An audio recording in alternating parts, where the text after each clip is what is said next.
Hi, everybody. We are here. We spoke about this a few days ago that we were going to talk about infertility and pregnancy loss. And so that is what we're going to do right now. And we're going to kind of do it like interview style. We're going to use some of the questions that you guys sent in, talk about some of the questions that we want to talk about. And we'll kind of ask each other questions as we go and take it from there. Okay. So let's start with the first question, which is, why are we even doing this? Right, okay. Well, I mean, I guess you start because you're the one who went through the experience. Yeah. So one of the reasons that we're doing this is because, as we mentioned the other day, first of all, it's just important to continue talking about this topic. I feel like 10 years ago, people were saying no one's talking about this topic and it's so important to be open and honest about it. At this point, I feel like there's a lot of conversation that is being had about it. That doesn't mean that people feel comfortable talking about it, but I think that there's resources for people to find.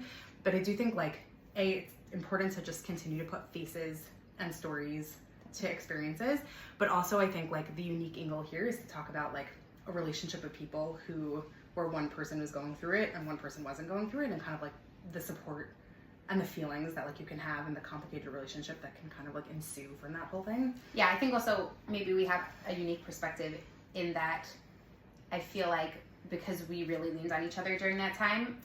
We've mentioned this before when we've talked amongst ourselves, but there are spaces for people experiencing pregnancy loss and infertility, which is amazing and beautiful, and I'm so glad that those things exist. I don't think there aren't spaces for people supporting people going through that. So I don't know if people have heard a perspective of somebody, and this is at least why I think it's why I wanted to join the conversation, not just have it be Penina, because I think that I felt like I needed a lot. We'll talk about this more later, but I felt like I need a lot of support as the supporter. Right. But you're usually the person who supports me. So where do I get support from? So that and then I actually tried one time reaching out. I can talk about this later too, but I tried reaching out actually to a infertility support group person who moderates the support group, to tell her to ask her do you have any words of advice for me as the supporter, because I feel like I need support, and she was that's not what I do. So I'm sorry. Right. And Which I I totally said you could, in theory, somebody could be resentful of but yeah. you're not the actual person who needs support. What are you feeling bad about yourself yeah. for? Yeah. Right. And then you feel guilty that you're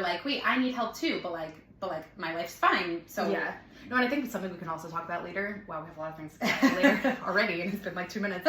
Is the feeling of guilt of leaning on somebody also, when meaning. What do you mean? Meaning I felt bad that the only thing we talked about for basically 2 years straight was that, and you were just yeah, and you kind of went with it, and at some point you're Luna Aim, we literally don't talk about anything else except for this. Right. Anyway, so that's why we want to talk about it. And every time you have one of these conversations, obviously there's a million caveats that you can give, because and they're really important to say, so we're gonna go ahead and say them. Which is that no two people are alike, no two scenarios are alike, in terms of any problem or anything in life, but specifically infertility and pregnancy loss. And so we don't own this experience, obviously, and we don't own anything having to do with this. So just because I say something, or just because Bracha says something about this topic, doesn't mean that it's true for everyone. My way, or our way, is just one in the billion different ways of experiencing it. So that's just important to say. Yeah, and I think also for everybody who's going through a challenge, they're allowed to feel their challenge is the hardest challenge. It doesn't have to be comparison. I know that as somebody who's a newly weaned wife, lahavdil, obviously it's not the same in any way, shape, or form, but it's similar in the sense that everybody's kind of judging. I mean, the whole war, judging yourself with wait, but I can't have self-pity because there's people who lost somebody, and I'm just going through this, and there's always that inclination to compare yourself and then to minimize your own feelings. Totally. So, actually, I feel the Miluim and infertility comparison has actually come up a lot between us lately, just in terms of because any challenge has these kinds of elements of comparison. Am I allowed to feel so bad when people are dying in Syria? There's always that kind of kind of thing. So I think also just the point there is that we don't have authority over our reactions, our opinions, and the way we managed it, but also I just hope that anything that we say isn't hurtful or triggering to anybody, and that we're really just trying to talk openly about what this experience was but I hope that it doesn't come off as I hope it doesn't come off in the wrong way. We're really trying to do justice to this topic as best as we can, but I know that it's such a trigger. We know so well how triggering this topic could be, so I hope nobody's triggered, and that you guys can give us the benefit of the doubt when we speak about this. And I'll be honest, I feel there were points in my journey. I don't know, I hate the word journey, but like in my journey, where like nothing that anybody said was good. Like nothing, like literally nothing. And people would say like, what do you need? And I'd be like, I just need you to like shut up. But like, I also want you to talk to me all the time. So like, do with that as you will. Like, right. So like, I really do know that there are some people in some places where like, and especially for those people, like, I don't know, just thinking of you and loving you and sending strength to you, because I really have been there. So like, if this isn't for you and it's not the right time for you to listen to this, obviously that's legit. Like, I also think that like, we know that our relationship is super unique, and like not everybody leans on family. I feel like some people have like friends who are like their family who are like their family, a therapist, a mentor, a teacher, a spouse. So I think this is really relevant for anybody, like meaning our conversation is relevant for whoever your close relationships are and your support system are.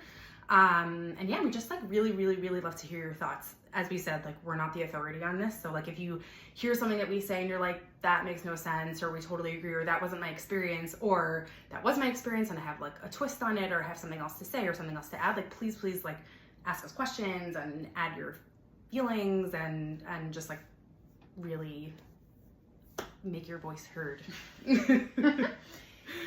Okay, so now that we've done all of that, I feel like we're like doing okay so far. Yeah, me too. In our conversation. We're going on forever. So maybe I'll start with asking you some questions. Okay, so I guess just to start, to give some context, can you just tell us, or tell me, I don't know. Yeah. Is it us, me? I don't know. Who are we having this conversation with? Not clear. Okay, so just to start, I guess, can you walk me through, or just like rehash what did happen? Yeah. Okay. So Eitan and I got married, and then like, I would say exactly a year after we got married, we got pregnant. And like, I was like easily, which was surprising because I knew that I had PCOS, polycystic ovaries. So I like assumed that we would have infertility issues, but like also at the time, like, I feel like when you're first married or like in that time of life, you have like, people are like, oh, you have PCOS, you might have infertility, and you're kind of like, okay, whatever, like, well, I don't know what that means, and I don't even like want kids now. When I found out, I was like, okay, sure, whatever, like, that's fine. And then in one of my, in my 18-week scaling my skira mucheret, they said something, they weren't even looking, like, I finished my skira, and then I said something like, oh, just by the way, like, I'm having some cramps every once in a while, is that normal? In my head, it was like totally normal, and I had Googled it, and people were like, oh, it's like, there couldn't be the early signs of Braxton Hicks, and I was like, I guess I'll just like mention it, because why not? Which like in retrospect was a huge miracle, because it like saved me a lot of surprises down the line. And one of the like senior ultrasound people were there, and she said, oh, come, like, let me just do another ultrasound. And they checked my cervix, and they saw it was really short. And it's interesting because they called it like kitzur tzavar, and in my head, like, I had no idea what a tzavar harechem was. So in my head, I was like, oh, like the baby just has a short neck. But like, babies have all sorts of things, like a big head, a short neck, like long legs. Like, so in my head, I was like, okay, like, interesting. I have no idea what that has to do with cramps. And then they were like, okay, but you need to go to the hospital. And then they started calling in senior doctors, and all of a sudden it like became like a lot more serious.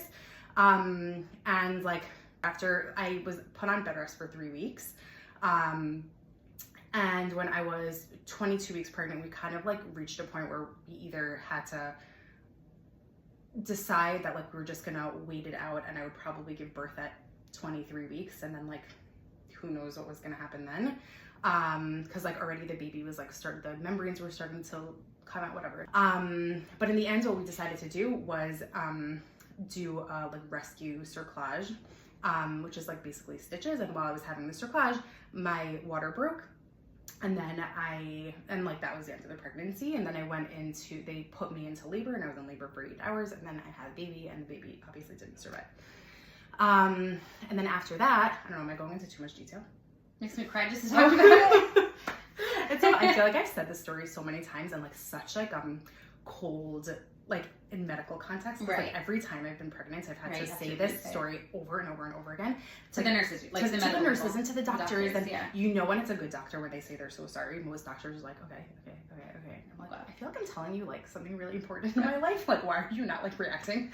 So like my favorite doctors have been ones who've like been like, wow, that's so hard. And I'm like, thank you. Like, it really is. Anyways, so then after that, after that, I kind of feel like I went through like a very spiritual high. Like I was like, did all these like projects and I wrote that article and I was like very like, this is like my connection with Hashem and like I'm gonna find meaning in this. And then like when I didn't get pregnant quickly, like month after month after month, I was like, what the heck is like? Why do you think that was your initial reaction? I don't know. I think like, I don't know if it's like a personality thing or like, I don't know. I feel like I've heard of this concept when I studied social work way back in the day, of like post-traumatic growth and how like you can have post-traumatic like stress, I guess, or like a crisa, but I don't know. I just feel like it seemed too stum to like go with nothing. And I think my nature in general is to kind of do like, I can sit and wallow or I'll just like fall apart. And I think that's what ended up happening afterwards. Like once kind of like the high came down, like, and I started to wallow and I started to be like, wait, like this is taking a long time. Why is this not happening? Why is this not happening? Why is this not happening? And then like going to doctors and then being like, oh, you're not getting pregnant because you're stressed, which like, I hate that. I mean, it might be true, but but like, ugh.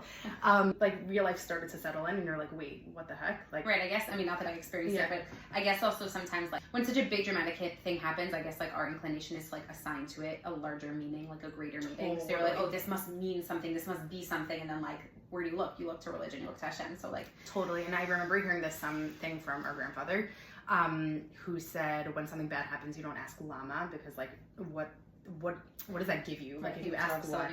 Oh, is it? Okay. Well, he was a Soloveitchik student. Like what do you like? Why? But lima, like for what? And like I just felt like, and Eitan felt like if we just like let this be nothing, then like what was the point of all of it? Because like we didn't get a baby out of it. We didn't get anything out of it. Like all we got was nothing. So like if you just let it sit like that, then like what's the point? So like it felt like we needed to assign it meaning.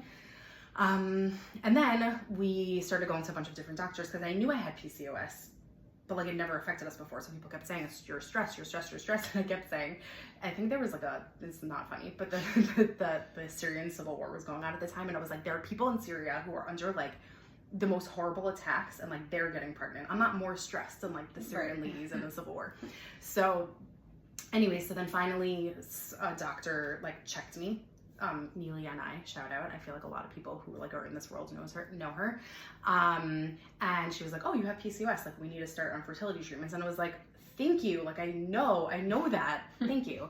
Anyway, so then we started going through, we did 3 rounds of Clomid. We did 4 rounds of IUI and we were about to start IVF. And then I got pregnant with an L.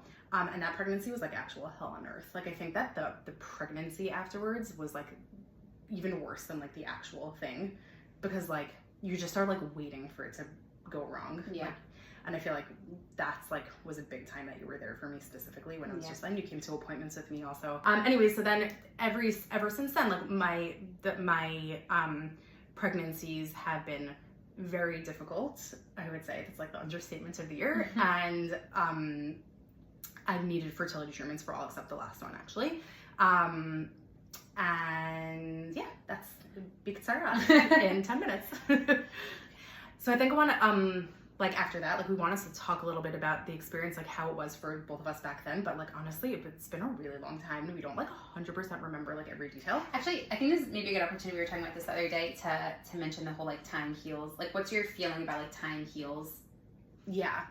Like the role of time in healing. So I feel for me personally, and I really, really feel like this is so specific to the person because I've spoken to other people who have gone through similar things or who have gone through like, I hate this term, but like easier losses than mine, like early miscarriages or things like that. And we'll talk about that also, like what that means.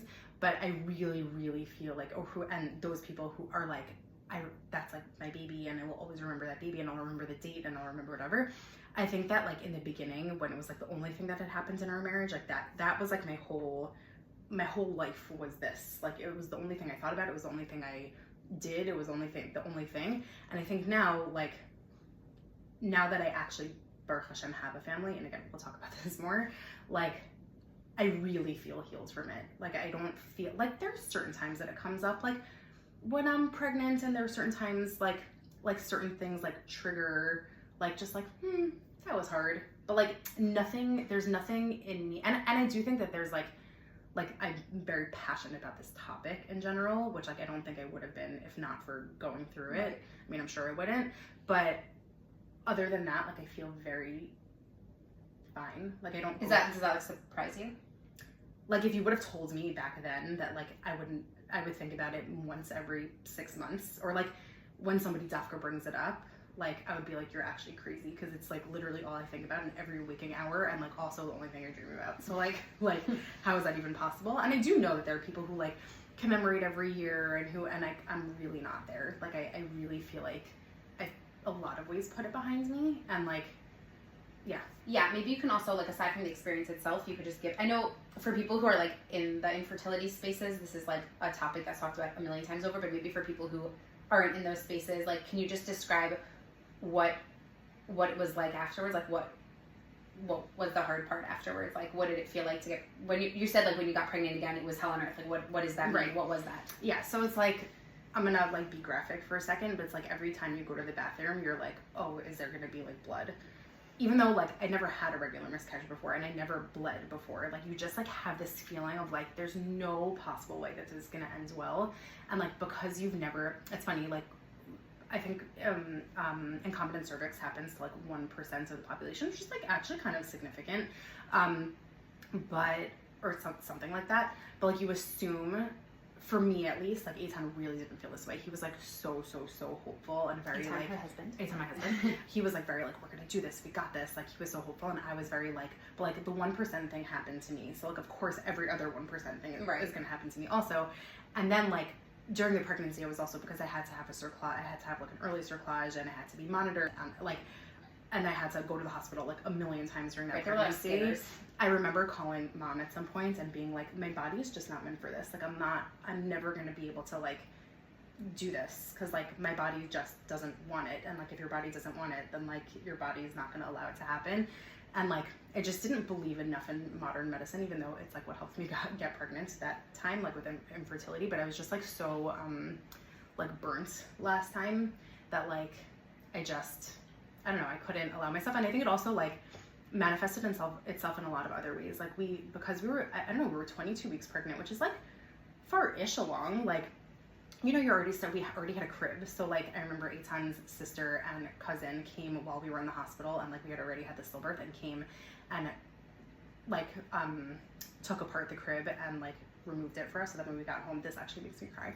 Like Me too. that like, and they took it out so we wouldn't have to see it when we got home, which is like really the biggest chesed in the world. Like, oh, that and like my subsequent pregnancy, like we bought nothing until Anel was born. Anel was born. She was also born early, so we were like very surprised. She was born at 34 weeks, and like we owned nothing, literally nothing.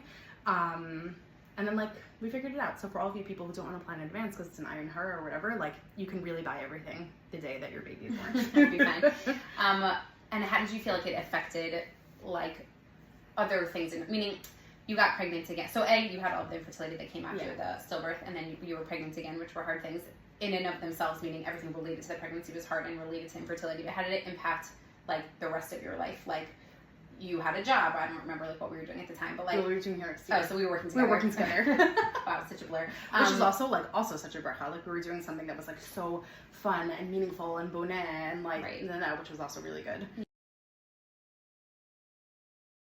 I know people talk about how it's like all encompassing, and I feel like it's important to just like highlight how if and how that was the case. I feel like for me, like looking back, I'm like not so proud of how I handled this, and I feel like if it were to happen chas v'shalom to me again, like I would have the perspective and maybe the maturity to handle it differently. But I really like I couldn't talk to anyone. Like I talked to you, I talked to Deborah, I talked to family, and I talked to mom, and I talked to dad and Eitan, and like that was it. Like wasn't interested. Like I was interested in people like messaging me and being like, I'm thinking of you, but other than that, like I couldn't. Anything that anyone said, I was like, I can't hear it. Like I can't hear it. I can't talk about it. Like everyone was saying the wrong things to me, and I kind of just closed in on myself, and I was like in such a deep dark depression. And also because I studied in social work school, and like social workers are amazing. they actually truly are. But like I was in social work school, so I was like I was like I'm a social worker, and like I have no idea what I'm doing, so there's no way other social workers know what they're doing and other therapists know what they're doing. So like I tried therapy and I didn't find the right match, but like at some point you're like so depressed that like you don't even want to help yourself. You just like want to be in your anger and like stew in your like bad vibes. And so like I really did that. Like I really like closed in on myself. And like we can also talk about how like I know Eitan really didn't do that. He was like the most, as I said, optimistic and hopeful, and like that also causes stress, but like also like if I were to do it again, like that would be my model. Because it was like great and like mature. He's 3 years older than me. I feel like it also kind of leads into the question. Actually, a bunch of people ask this question, and I feel like this is also like. I feel like I have to ask you some questions. Oh, we'll get there. I feel like I can say things through asking questions. People asked about like what should you say and shouldn't you say, which is interesting because Dafka, more people asked me that question than Penina. Meaning I'm the one who didn't go through it, but people asked me like what should you say and shouldn't say. So first of all, I'll say like I have no clue. Like I'm not an authority on this. Like I said, like I've never been on the receiving end of what you should and shouldn't say. So Penina has what to share too, but I definitely have what to share just in terms of our experience. I think, like Penina said, sometimes there's just like nothing right you can say. Like the person wants to or doesn't want to, but like is in a state where like they're just so sad and angry and resentful, and it has nothing to do with you. And I think a lot of people like we all tend to think of ourselves in that like communication, like what can I say, like I'm me, so like how's she gonna see me, but like the person going through it is like so not seeing you because like they're so in it. So in a way, like it's not about you, which like I think maybe can like lessen the like load a little bit as a supporter. Like it's so not about you, which like is also sometimes hard because it's so about the other person. We can talk about that also later, like the kind of like imbalance of the relationship during that time, right? In terms of like needy, like the person who's like giving and the person who's receiving. But I can say, don't worry, I've been playing on the receiving end in this relationship. So did you feel like I took up all the space? Like did you feel like you didn't you weren't allowed to complain? Totally, yes. Was that annoying?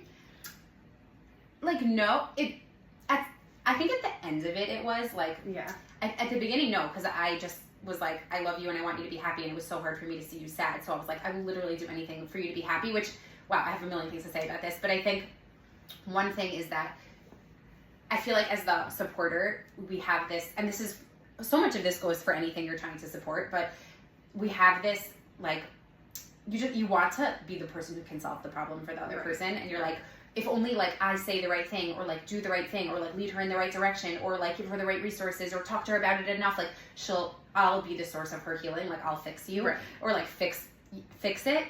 And it's so disappointing to realize that you can't do that, that like you can't take away someone's pain, and it's hard, like it like chips away at you also because like I remember having the same conversation. I mean we always have the same conversations over and over again, but like even more so when something's so hard. So I think for me, like I so wanted to be there for you and wanted to just like see you better, and then like it was really hard to realize that like I couldn't do that. I think I did feel like I was fulfilling an important role in that, like I really was one of like the three people you were willing to talk to. I literally don't even know what I would do without you and the other people. But I feel like as somebody who's a supporter, it's just like important to remember that like you really probably can't fix it. I actually remember trying to like convince you to go to therapy because I'm like I don't have the skills to do it, so like maybe she should go to therapy, and like I kept trying to get you to do that, and like I just saw that like you were so not in a place that you wanted that. It's actually so funny because I remember like you and mom both saying like really you should like consider therapy, and I was like oh my god, like they don't want me anymore, like they don't want to talk to me anymore. I'm like making them crazy. I'm like,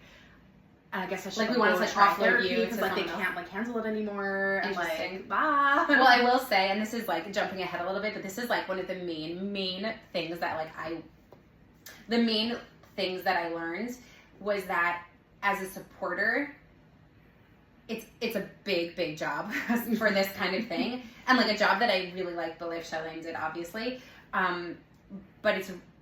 but like you also need your own support team as the supporter because it's really draining. So I'll say like for me that was definitely mom who like we like talked about. It's so funny to remember because we don't do this anymore. We don't talk about you behind your back as much. But like we would like have like I think every day we would talk for an hour or two about like how do we help Penina, like what's gonna be with Penina, like what do you do for Penina. So good. And like we were like a team, and I don't think I would because like normally I said this before, but like normally I relied on you to talk things out, so like I didn't know who to talk things out with. And just to give more context, at the time I was 21. Oh yeah, we both. Where did you live at the time? In Jerusalem? I was in Bar Ilan, so I was living in we were living in Modi'in. We just moved to Modi'in. And I was 21, so I was like single and and like not in childbearing years at all. So yeah, and so I felt like mom and I, like, this was like it was also mom and my relationship was like how to help you. Do you feel like when you got to childbearing years, you were like traumatized because of what I went through, or you kind of like separated it? For my first pregnancy, yes. I think this goes to another topic, which is like being happy with your own thing. Wait, so I just want to there was one more thing I wanted to say that we're like chronic interrupters. So yeah, we were like, when we were thinking about doing this, we're like, the problem is that like we're both not good listeners, so but like you have to be a good listener to do these kinds of things. Anyways, I was thinking that being resentful, right? So at the beginning, like totally not. I was like there for everything, like, and it wasn't even a thought in my mind, like at all. I was like, this is my time. Like I have to be there for Penina. Like she's going through something so hard. Like I was like so grateful that I was able to be there for you. I do think later on when I was seriously dating Akiva, and like I had a lot going on, and then like I still felt a little bit like there wasn't space for me because you were still so sad, that I was like, wait, but like I deserve also like to get like space in this relationship, but like I felt like maybe it wasn't like appropriate to talk about my happiness. I remember just like one moment, so I'm like basing off this one moment. I feel like you ever told me this. I didn't. Where these are big reveals. I actually think I think this is what it was, that I think after you gave birth to an L, and then what year was that? 2016. Yeah, so that was right when I started dating Akiva, or maybe we were serious, or maybe we were dating in 2016. That's like when we started dating, and I was kind of like, I think at some point you sent me like maybe you wrote me like a thank you note after you gave birth. Probably. For some reason, that was really hard for me. I don't know why. That's amazing. I don't know why. I think it was because like I'm so sorry. I'll never thank you again. Just never thank me. I think because I don't know if you wrote me a thank you note, or maybe like I wrote. I can't remember. There was like a note involved. I have like that picture in my memory, so this isn't a good story because I don't know what it is. But I remember feeling like I think it was at a time like I really wanted to share with you about Akiva. First of all, I was like so glad when Anel was born. Like it was like I felt like I gave birth, and then I was like, why am I not getting presents? Like this is my birth. Like I was so invested. So like obviously, but I think, and this is a tendency I think that people have, like a misconception people have about people who are going through infertility, that like after, like I think the inclination is to say like, okay, well like now you had your baby, so like now you're fine, right? But like you're not, because you went through a loss, and like there's still so much behind that, and like whatever, and life's so fragile, so like anything can go wrong at any minute, and like it doesn't take away from the struggle, the fact that you had a live birth.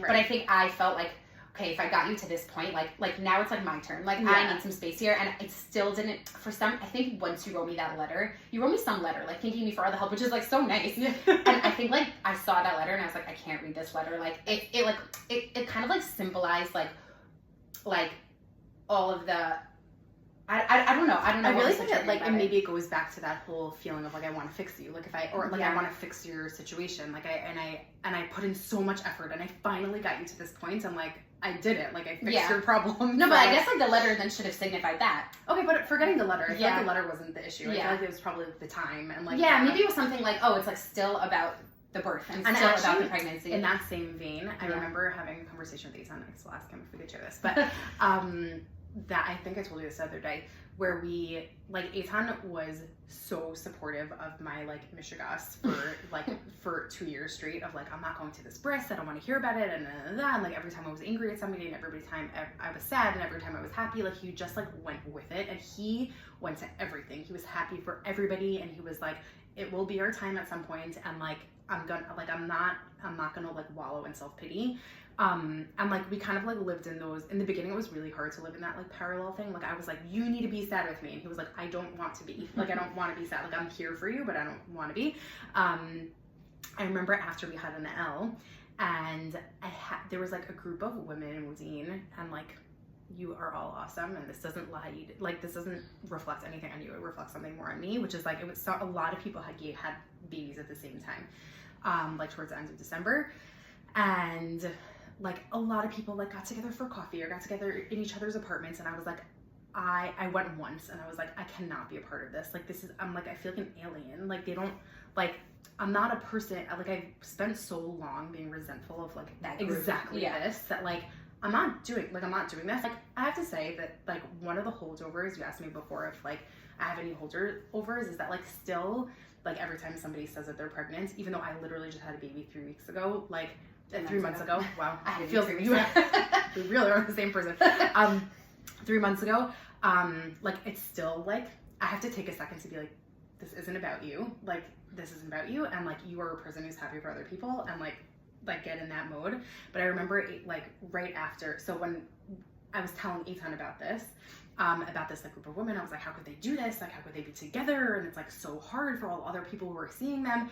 And he said something like, wow, like, I really, really thought that, like, we would have an L and then, like, we'd be able to, like, be happy. And I was like, oh my God, like, am I going to be, like, it, like, really, that was, like, the moment where I feel like there was a switch in my head where I was like, I need to get a hold of myself. Like, I've been doing this for so long that, like, I have, like, these, like, patterns that are, like, entrenched in my brain, but, like, I got what I wanted, and, like, now is the time to, like, figure out how I can be the person that, like, I actually want to be and not, like, let this whole thing take over.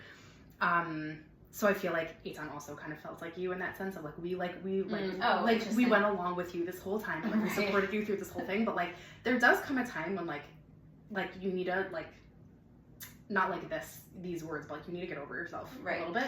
Like, so this actually goes to something else that I feel pretty passionate about, and it so could be, like, a misplaced, like, I don't know if this, like, makes me a bad person, so okay. You're not a bad whatever. person. So take it as you will. People, dear followers.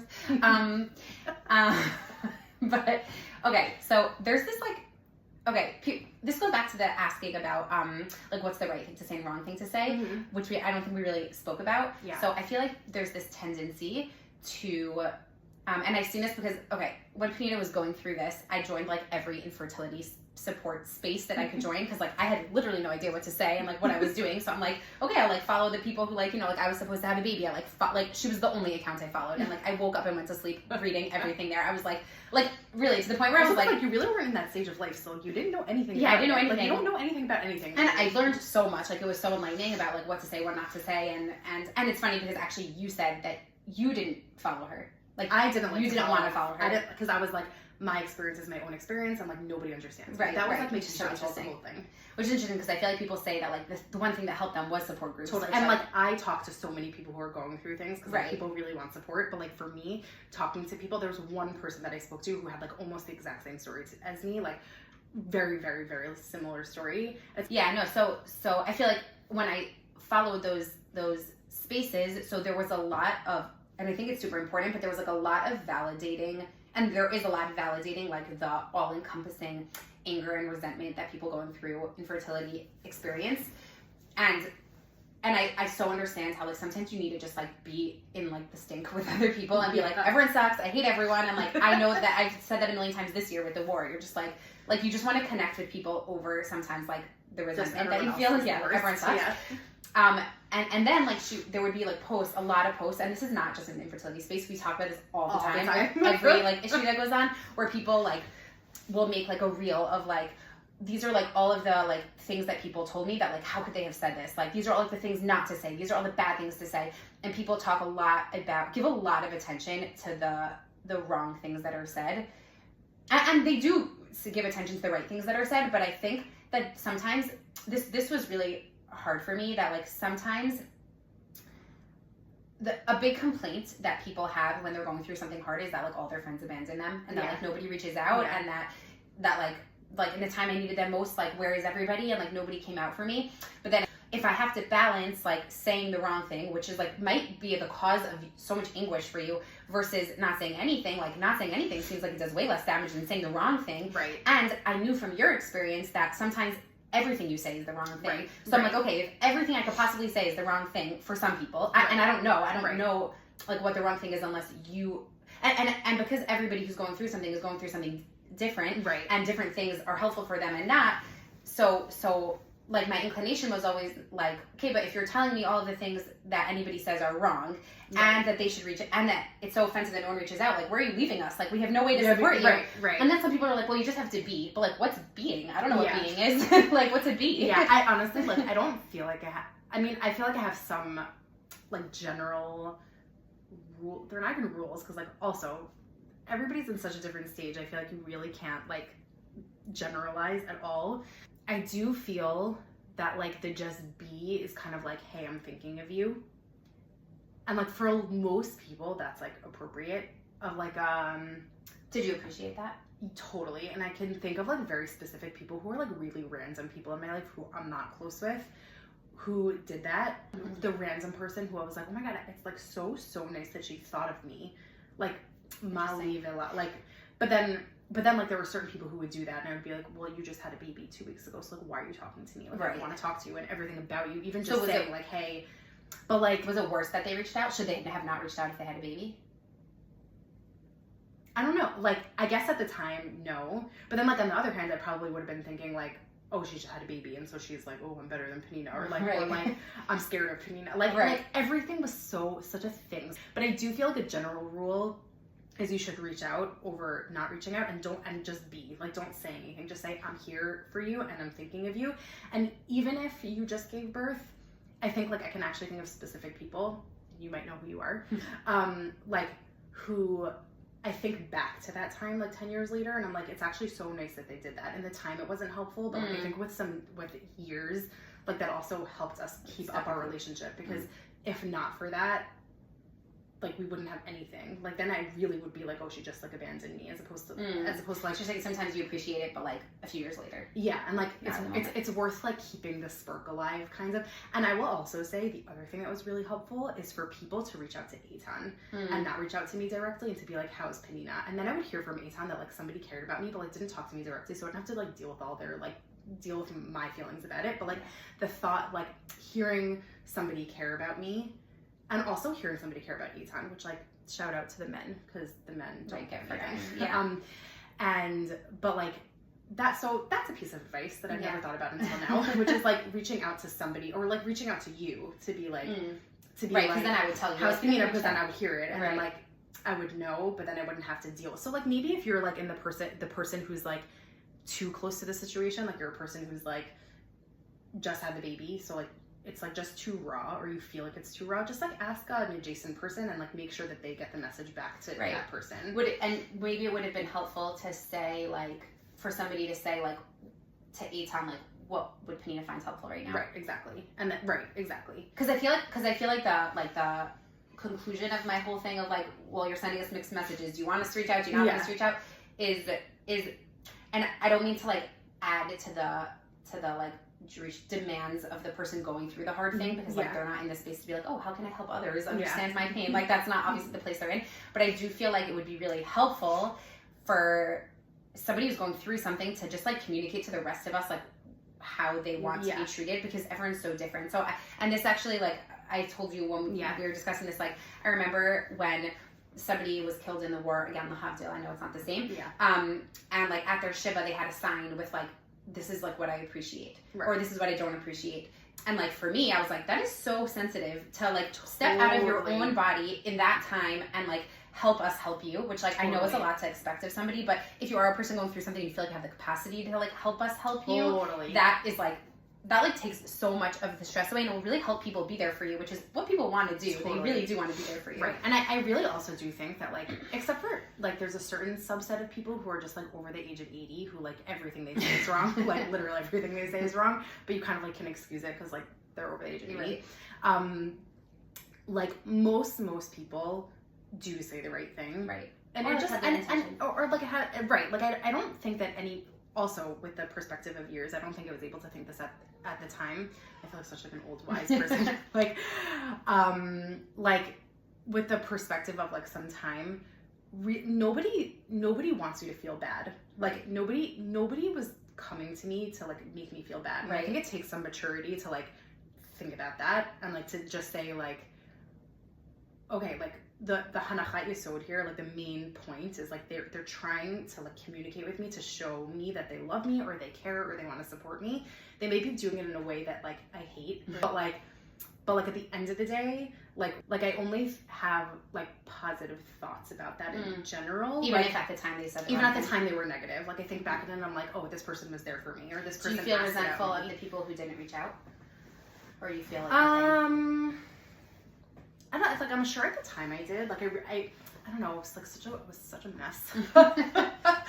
I don't know. I don't remember. Right.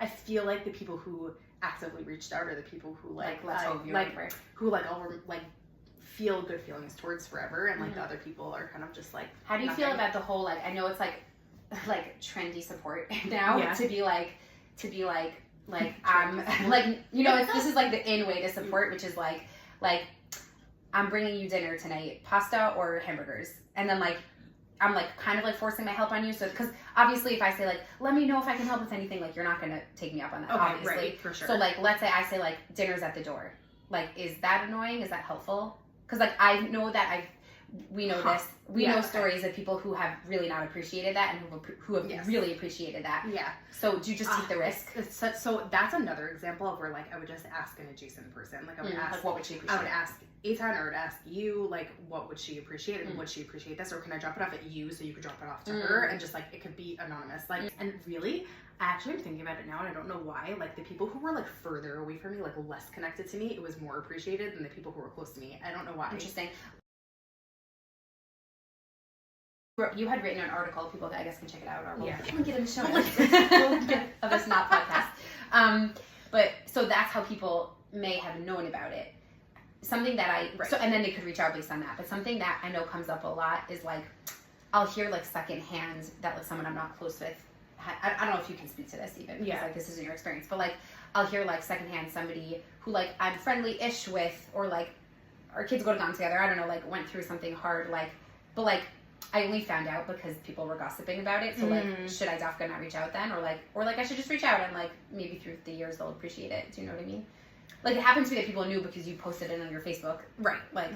I really think it's such like a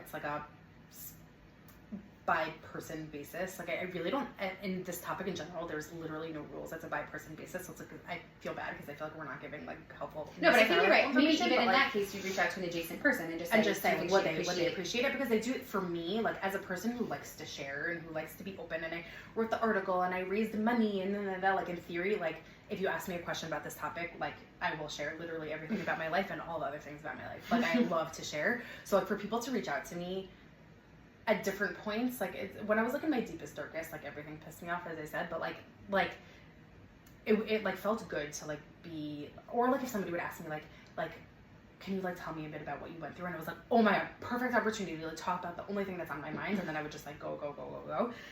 So like there are certain people who are like that, and there are certain people who really don't want anybody to know about things, and that goes to also like a different topic, which is just like the topic we were planning on talking about this later, but maybe we can talk about it now. Like, and this is true also, I feel like for me, Louise, I feel like there is a lot of overlap. We've been talking about this a lot. This is why this topic came up really lately, which is like, how do you relate to people who like have gone through things that are easier, quote unquote, than what you went through, or harder than what you went through? Like sometimes people will come to me and be like, I know what you went through was like so much harder, but like, do you have any advice for somebody who had a miscarriage at 8 weeks? Or like, it's funny because like I would give some advice to a person like that, and then like I would talk to somebody who had like a stillbirth at 38 weeks and be like, I'm so sorry to like even talk about like that's why I feel like I didn't like to talk to people at the time, but because like how can you, like 22 weeks and 38 weeks, like they're not the same, like they're overlapping things, but they're not the same. Do you feel like your feelings about that have changed? I do remember at the time, soon after, you had said some people reached out and you were like why are they reaching out? Like we had totally different experiences. Right. So like either saying like I have nothing to offer because my experience was like quote unquote less bad, or like that's like a nothing compared to what I went through. Yeah. Like, do you feel like that's evolved? Totally. And I feel like it evolved like pretty quickly. Yeah. I think like pretty soon after I wrote the article, and like a lot of people reached out to me about like their different things, and I like ended up being a therapist for a lot of people, which was like extremely unhealthy and terrible.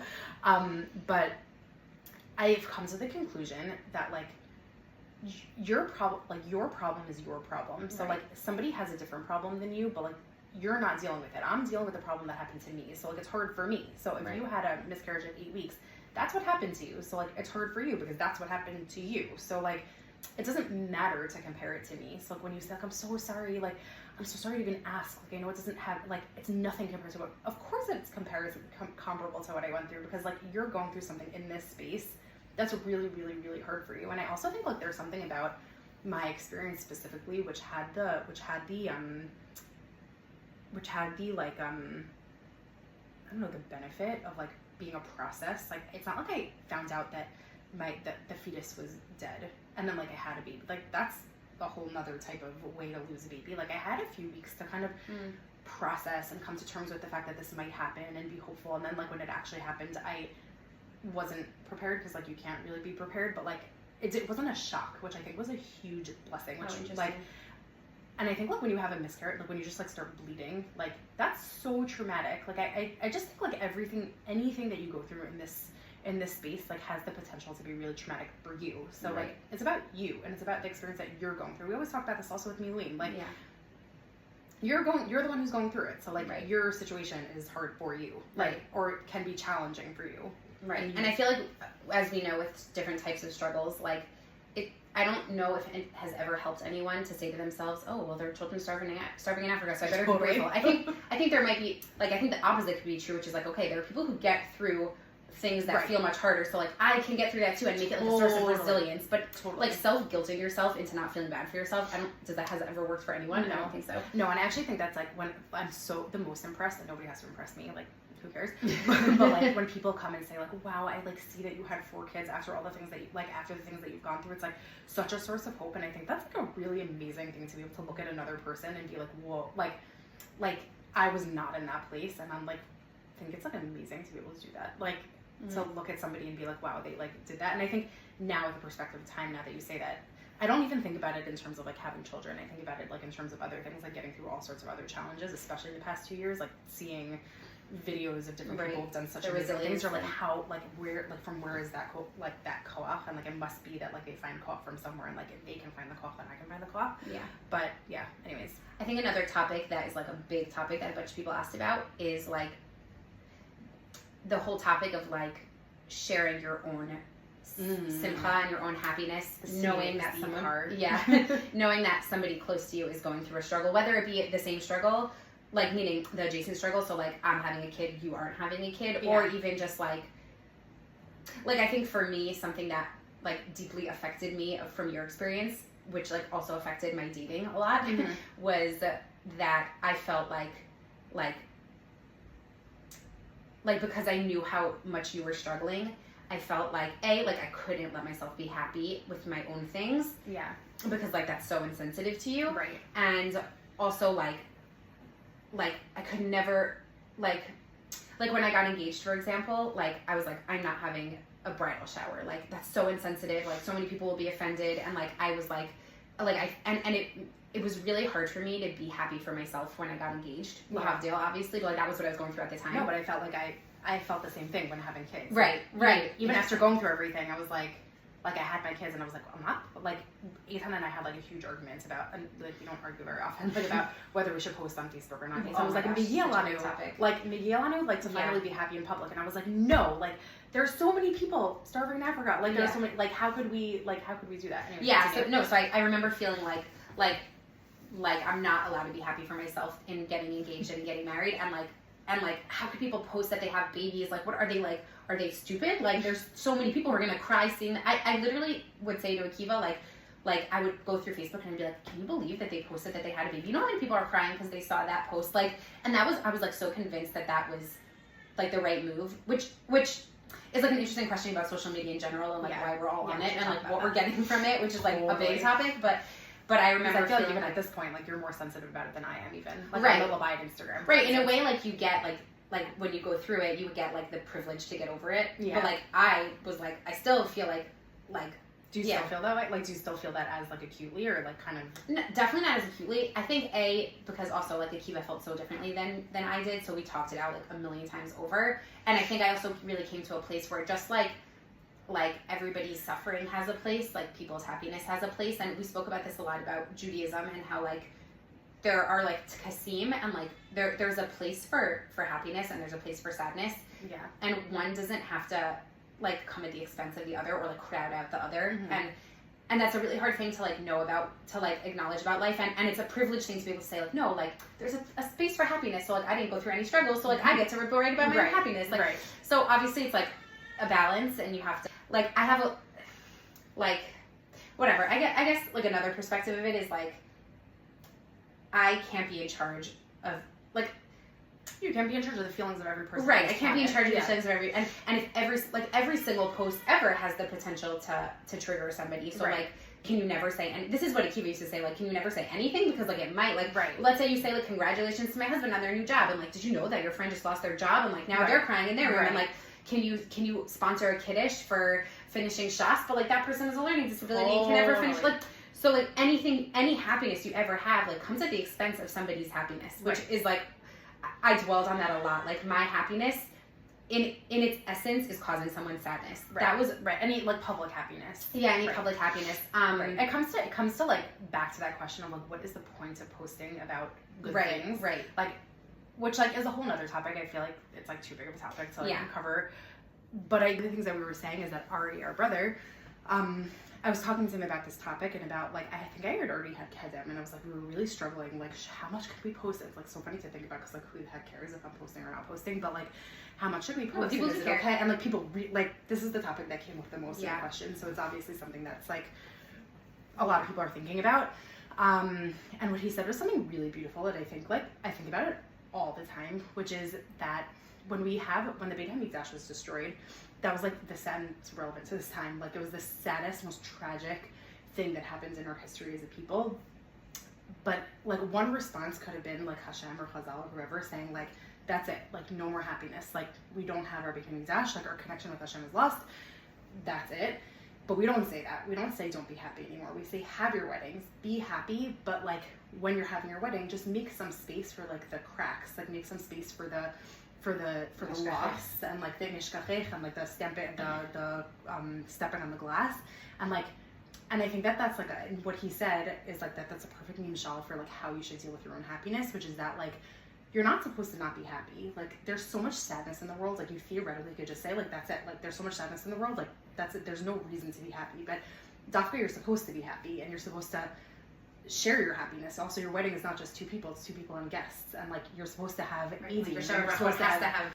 and I think that's like what he said is like that's a perfect mishal for like how you should deal with your own happiness, which is that like you're not supposed to not be happy. Like there's so much sadness in the world, like you theoretically could just say like that's it, like there's so much sadness in the world, like that's it, there's no reason to be happy. But dafka, you're supposed to be happy and you're supposed to share your happiness. Also, your wedding is not just two people, it's two people and guests, and like you're supposed to have it easy. For sure, you're supposed has to have people. Has to have people in it. You have to have 10 people. Like you're supposed to be happy and you're supposed to share your happiness also.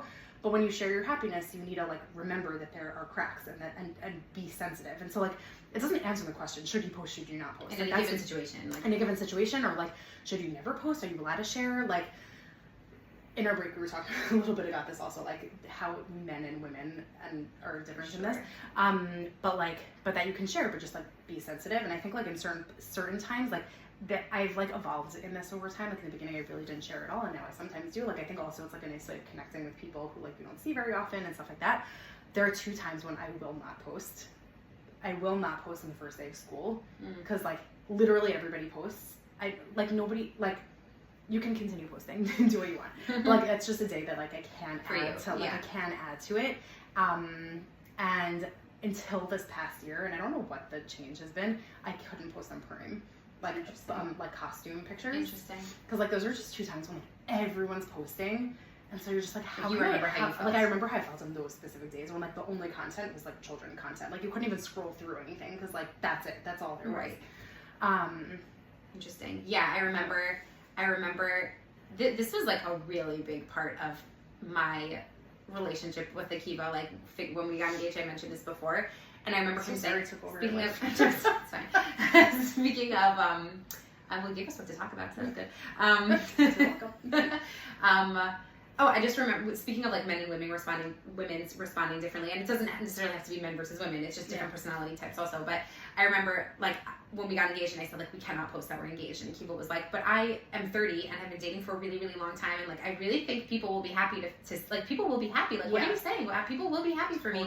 And he also said like, and I'm always happy for people, even though like multiple siblings of mine got married before, like, who are younger than me, got married before me. Like, I was always happy for them, and like, he didn't have complicated feelings about that, which is so interesting.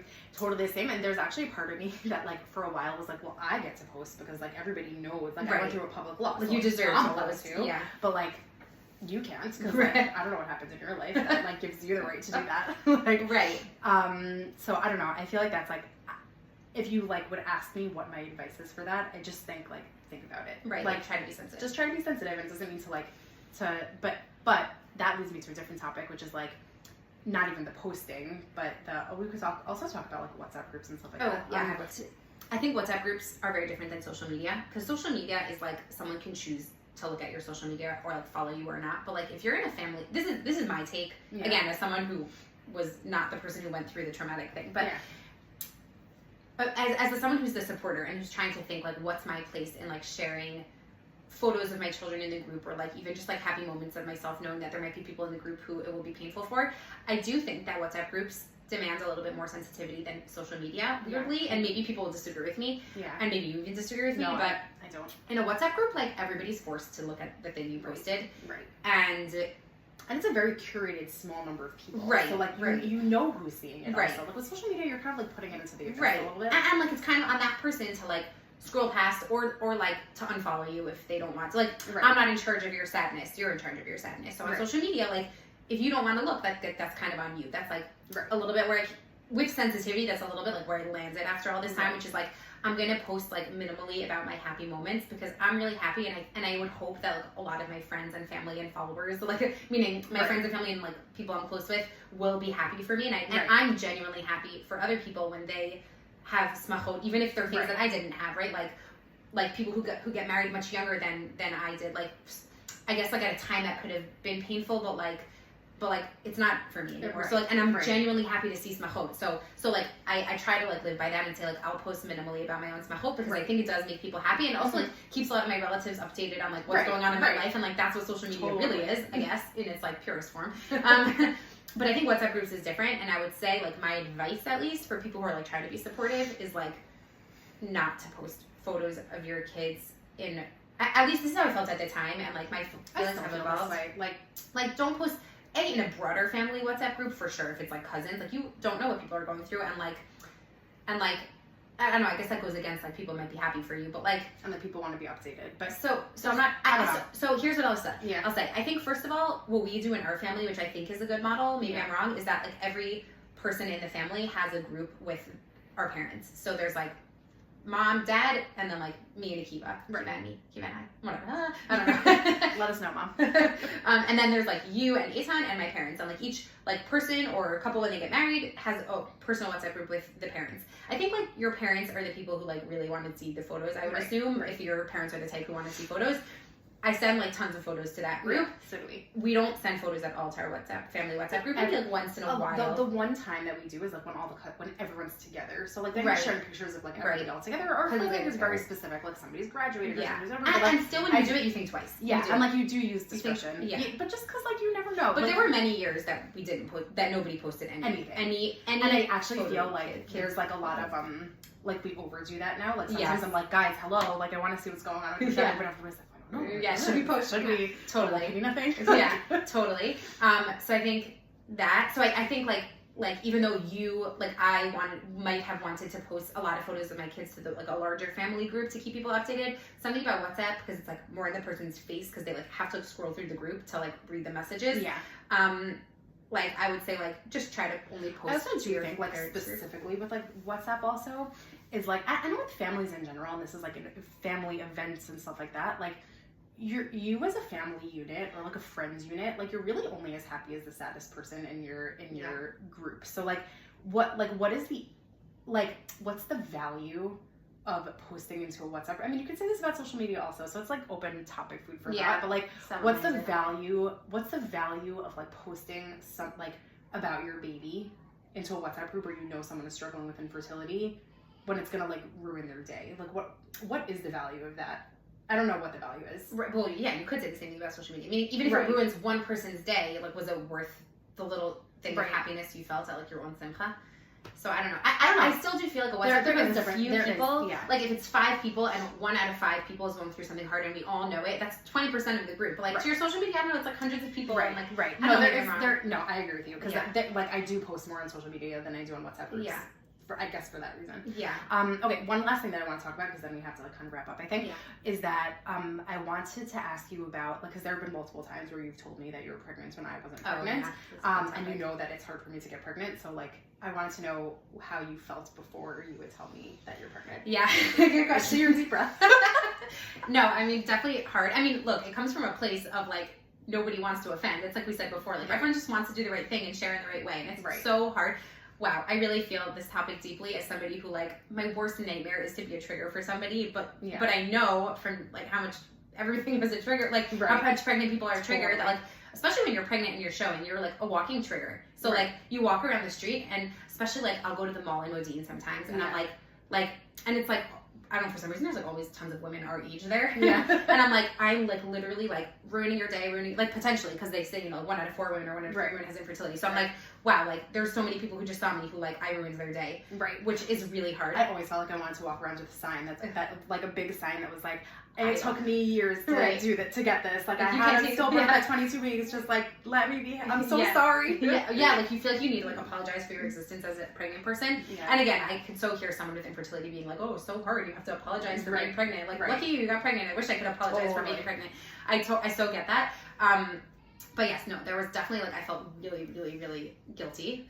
I mean, it's the same thing. Like, it's the mix of feelings, like you're so happy for yourself. But so yeah, definitely I think something that we do now, which is important, or which I think is helpful, is when I'm not pregnant, I say to you, next time I get pregnant, like, how would you want to know? Because then you're not in the moment. So like, and then it also, like, it really does give, like, the space to say things when, like, when nothing's, like, charged. Yeah, like, everything's, like, we're on the same, like, playing field. Totally. And so, like, and it's not in the here and now, so you can tell me, like, I think what I'll want is this, and then, like, that conversation's over, and I keep it in my mind. Yeah, and I also think the dynamic is interesting because, like, I'm the older sister and you're the younger sister. There's something about, like, the fact that, like,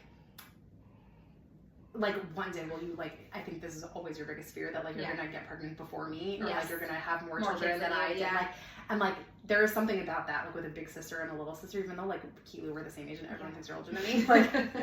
Like, there is something about that, like, makes the dynamic interesting. Yeah. Can you, like, what did you do to, like, prepare? So I would say, first of all, you kind of have to tell yourself, like, I mean, I have to tell you, and you're one of the first people I tell, so, like, you have to say it. So knowing that, like, how can you do it in the most sensitive way possible? So, I would say, like, and this is, like, a classic thing that they say in fertility spaces, which is, like, don't call the person, because then you put them on the spot, and then they have to, like, pretend to be happy for you, and, like, that's not nice. No, like, general rule, don't ever call. Don't call people in any situation ever. But, like, don't tell the person in person, because then, like, you, like, then they have to answer in a certain way, and it's like putting them on the spot. Like, give them time to, like, mourn a little bit the news, and then respond how they choose to respond. So that's, like, one thing. So I would say just, like, it's just, like, a WhatsApp. And, again, I always had a hard time, actually, maybe you can tell me, like, how you feel about this, with, should I say, like, look, I'm, like, I know this is, like, a complicated thing, and, like, I'm really sorry. But, I'm just letting you know that I'm pregnant, because on the one hand, I don't want you to be, like, why is she pitying me? Yeah, why is she pitying me? And like I don't care about your pregnant. Like, you know, like, so I don't know. I still don't even know what the right way is to do it. And I honestly don't totally remember how I told you. Yeah. But I do know that there's something that's hard about it for you. Totally. And there is. There always is. And it's funny because, like, if it would be not hard for anybody, it would be hard to hear that, like, not hard to hear that you're pregnant. If that doesn't make sense. Like, somebody would think, like, oh, they're so close with each other. Like, of course it's not hard for me to hear that Brooke is pregnant, because, like, she loves her so much, and I do, and it doesn't take away from that. It's just, there really is something about hearing it. Even if I know that somebody struggles, like, for some reason, just, like, hearing the news is, like, gives me, like, pause for a second. And I actually remember, I think, when you were pregnant with Nadav, we were just talking about this, that you told me, you WhatsApped me, and we were at, like, a family dinner at Eitan's parents' house, and I remember, like, seeing the message, like, feeling my heart sink. I said to Eitan, like, I showed Eitan the message, and I was like, I just, like, need to go to the bathroom for a second, so I went to the bathroom, and I literally looked at myself in the mirror, and I was like, you will not be sad about this. You won't. Like, you're not, like... No, that like... And because, like, I have been sad through, like, siblings and siblings-in-law pregnancies when it was, like, really, really raw. And like, it's the worst feeling. It's not a good feeling to be sad. It's a like, sometimes you're so deep in it that you can't get yourself out of it. But like, being happy is just a better feeling than being sad. I know that sounds obvious. No, I remember you like, telling me that a million times. But like I want to be happy so badly. So like, I need to force myself to be happy. And I really think like, to just like give advice to people out there who are going through it and like want to feel that happiness. First of all, like, probably go to therapy. I feel like it was probably dumb that I didn't do that like successfully. But like, I really think that Aharia Piluloni Shapi Malibabot is like the thing that I live by in this specific topic, which is like I just said to myself, like, the more you ask, the more you do, the more you like act excited, like the machshavot will follow, and they really, really do. Like, I feel like going to the Britod, like asking how people are feeling, bringing people things, like sometimes I have to kind of like remove myself. Like, there are certain circumstances where I say to myself, like, I just like need to give myself a little space. Like, do you feel like when you see kids who are your stillbirth was 10 years ago, do you feel like when you see 10-year-old kids, you feel something? Literally never. I don't know why, because I know that people say that they do, but like, I don't think in like, maybe for the year after, like before I got pregnant with Anel, once I had Anel and I was like, this is my family, and like, that is part of my story. And this, I think there was like a lot, whatever, there's a lot to talk about also about like burial and naming, and like there's like a lot there, but whatever, we're not going to get into that now. I think for a while I was like, this is my oldest son, it was a boy, and like, he will always be the oldest, and like, my next kid is not going to be my oldest, she or he is going to be my second oldest. And like, when Anel was born, I was like, oh no, like this is my family, and that was like a baby that I was gonna have. I don't know, like, I can't even explain it. I feel sometimes like hurtless when I say it, because like, it was a human being that was like growing in my body, but like, I really, really feel like my family is my family. And like, when I look at 10-year-olds, I don't think like, oh, my family was supposed to be that. I'm like, this is my family, and this is the family that I got, and like, I can like feel happy with the family that I have, you know. Anyways, like, in a way, like, there's like guilt and feeling okay. Totally. There's a guilt and like feeling like not feeling like I lost my baby, like, because I did feel that at the time, but like, I really just feel like the turning point of like when I was able to heal was very much like when my family kind of like moved on from that. Right. Call it a day. And like, I don't know, we would love to hear your feedback, hear people's opinions. If you have follow-up questions, like, we're happy to talk about it again. Yeah. We talk about it on our own, not in front of a camera 5,000 times a year, so like, might as well. Or if there's another topic. Yeah. Anyway, so thank you for listening, if you're still listening, because this is very, very long. But yeah, we're being called out. Bye.